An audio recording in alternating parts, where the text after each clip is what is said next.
We're here to talk about ESG investing yet again. We're going to try to make this conversation a bit different from what we've had before. Thank you very much for joining me today, Kalpana and Linus.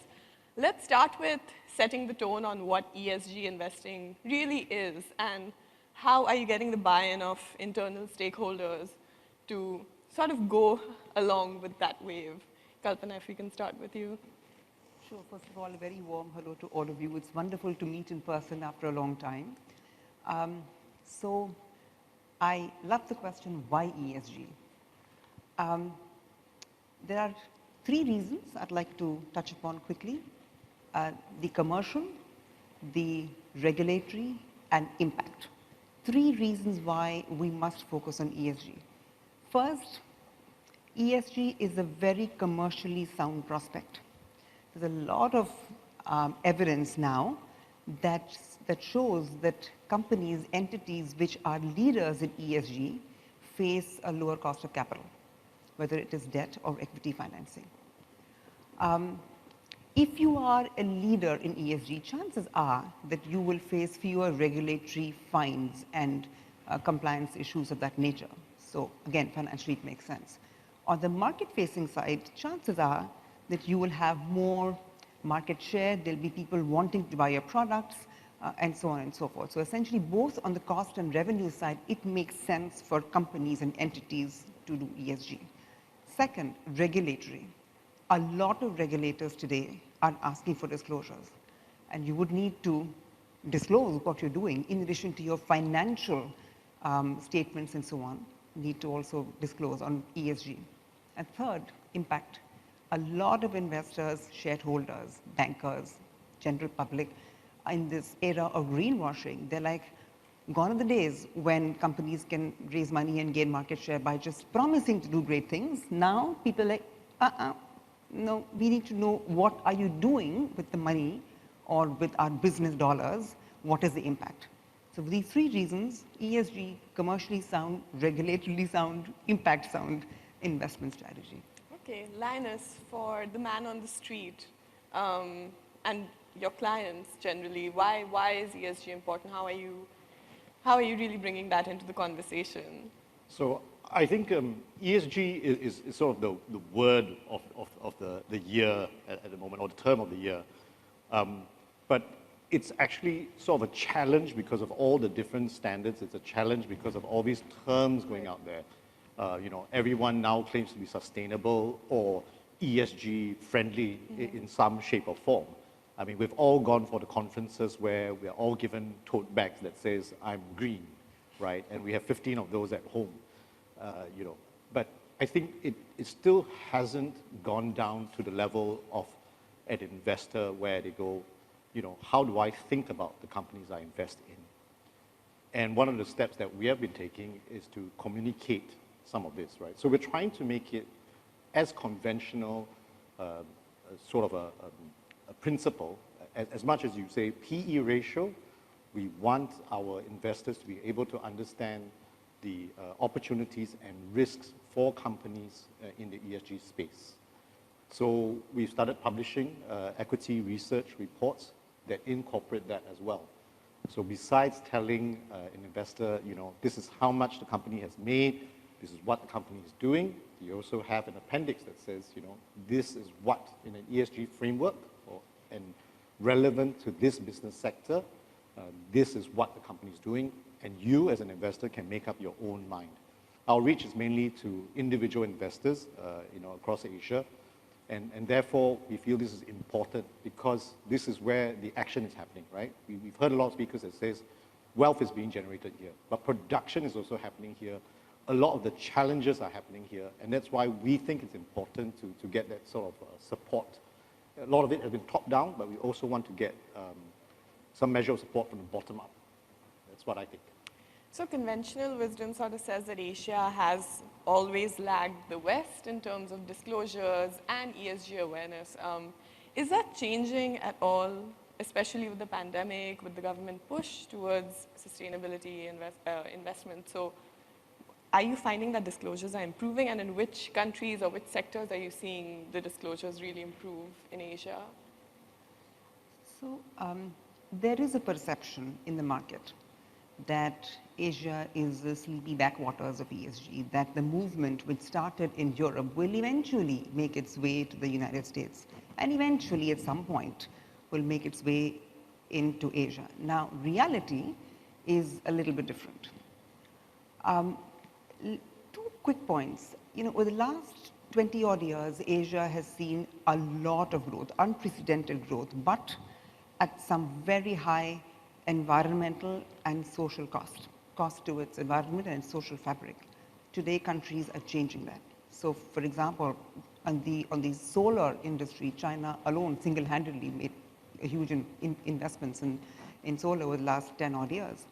And today, Asia is the largest carbon sink in the world. That 55% of renewables capex between 2021 to 2025 is earmarked for Asia, and that is about $720 billion US. That's on the environmental side. On the social side, Asia connects very deep into the global supply chains.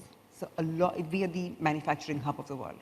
So a lot of conversations which may start in European boardrooms, the ESG around supply chains, those initiatives are implemented in Asia. So the action is happening here, and there's a lot happening on the ground.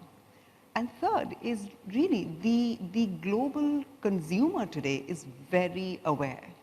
And you could have a consumer sitting in Norway or in India or the US that just simply says, well, I don't want to buy from this company because I see there is a child labor issue or some other supply chain controversy and so on. So there is a lot of action happening in Asia, and governments here are also requiring their regulated entities to disclose what they're doing.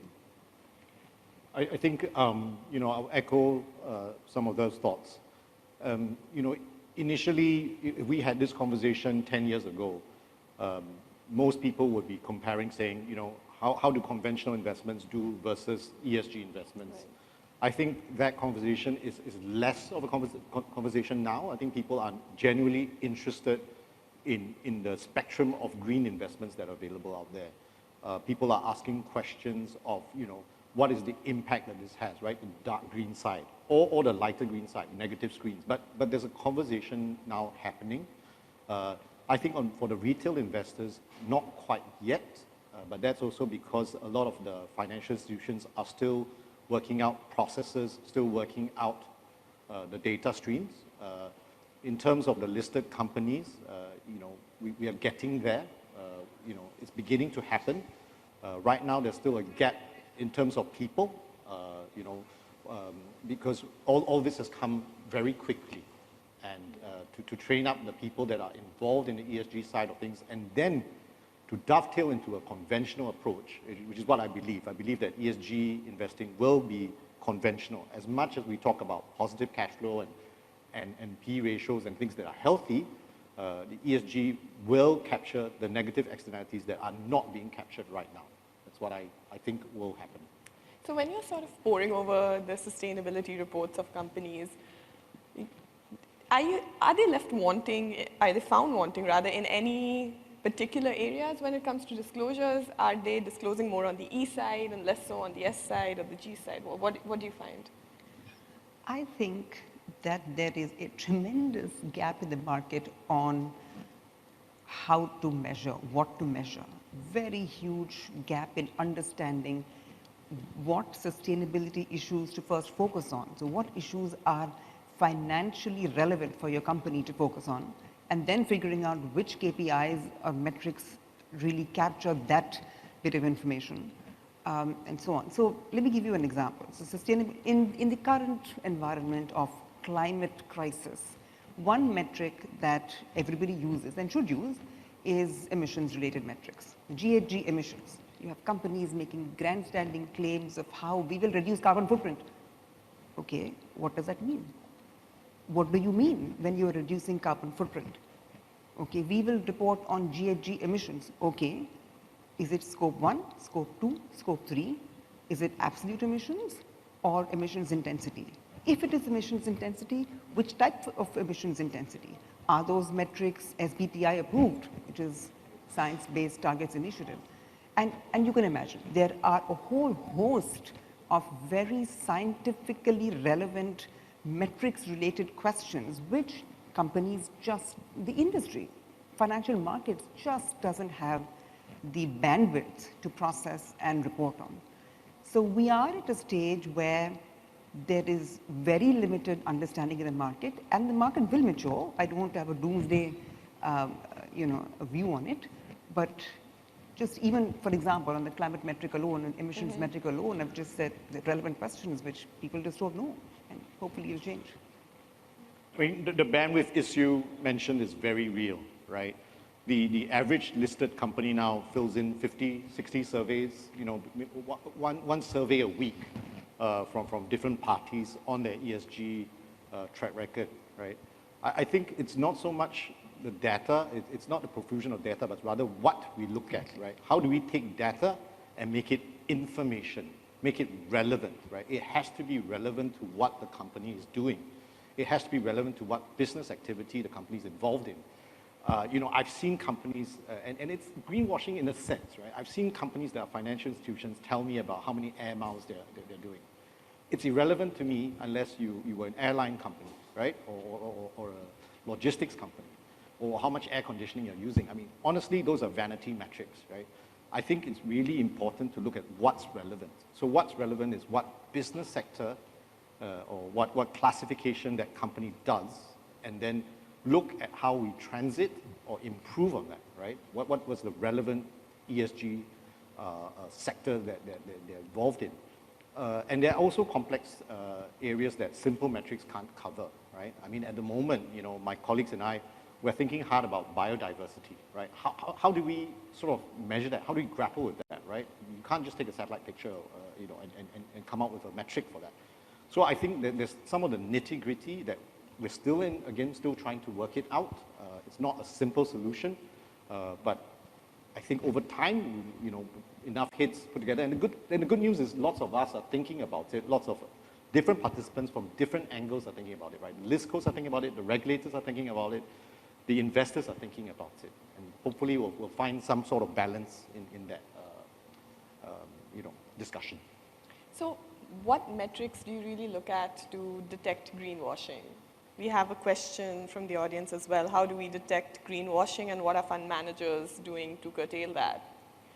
So what safeguards do you put in place to make sure you're not vulnerable to greenwashing claims, and how do you detect that when you invest?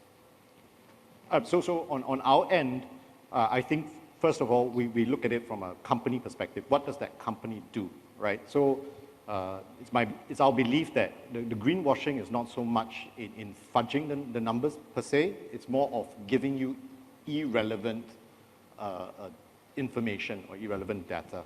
Let's focus on what the company does, what the main business activity does, and what their ESG impact is, right? If they are a financial institution, let's say, then we should really think about what their governance is on their financial products, what their impact is on society when it comes to the selling of their financial solutions, right? As opposed to purely their carbon emissions.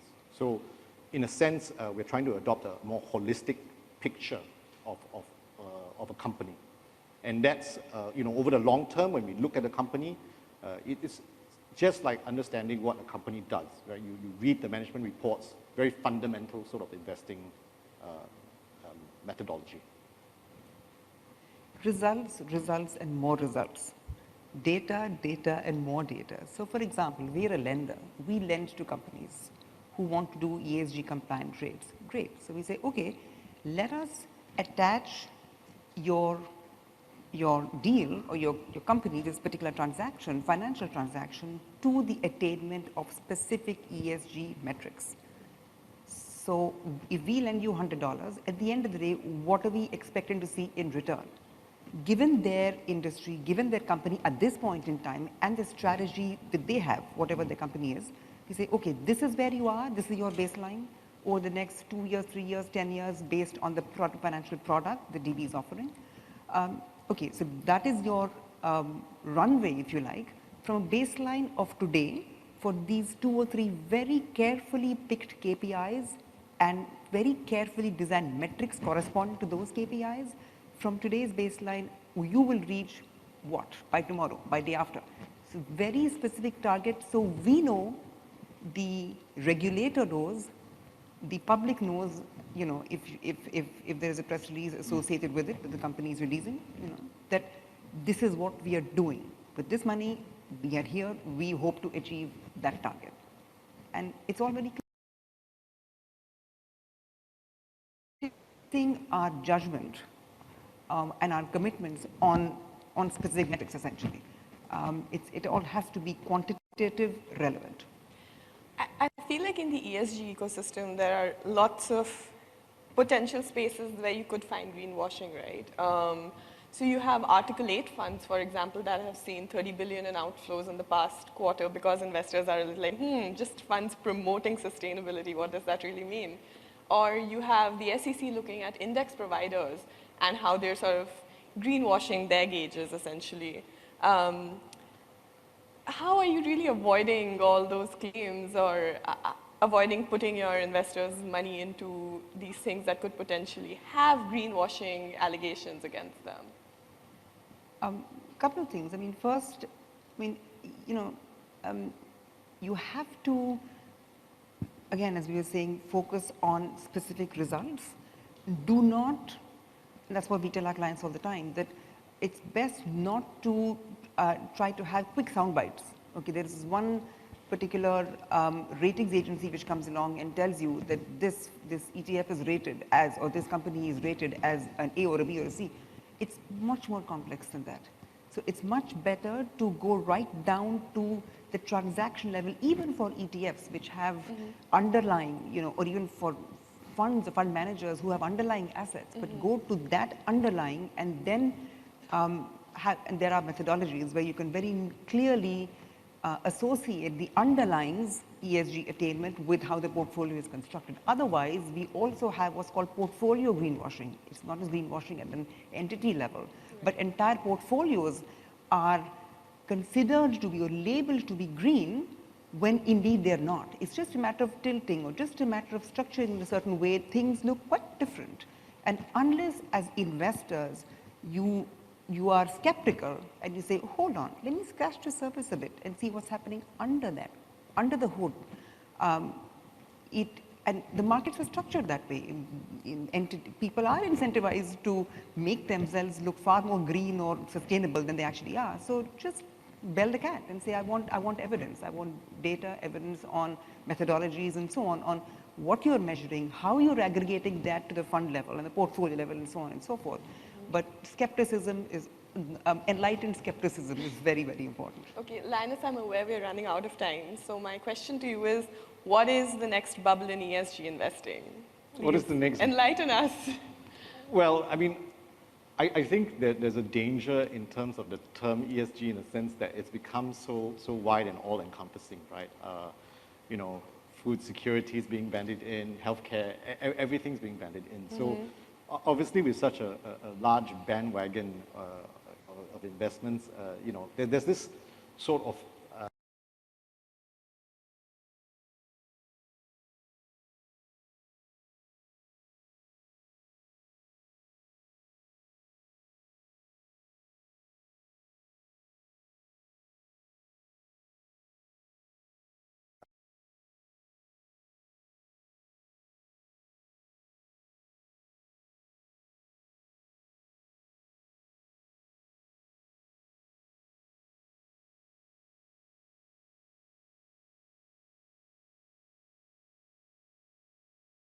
provide a lot of these solutions, and these are underlooked. So, you know, rather than talking about a bubble, I'll talk about what's, you know, overlooked in that sense.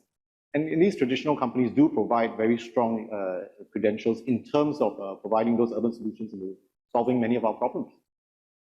Kalpana, what do you think? What's the next bubble?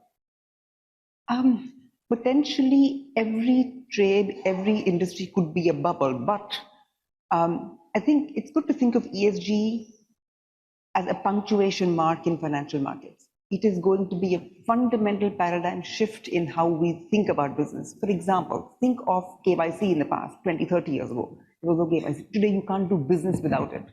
Similarly, ESG, all trades will become ESG compliant. And so hopefully in that space, there will be fewer bubbles. But I know I'm out of time, but I just want to leave the audience with thought that beware, the next ESG bubble may come from carbon markets, which are very, very important. But there'll be a lot you'll hear about it in the race to net zero.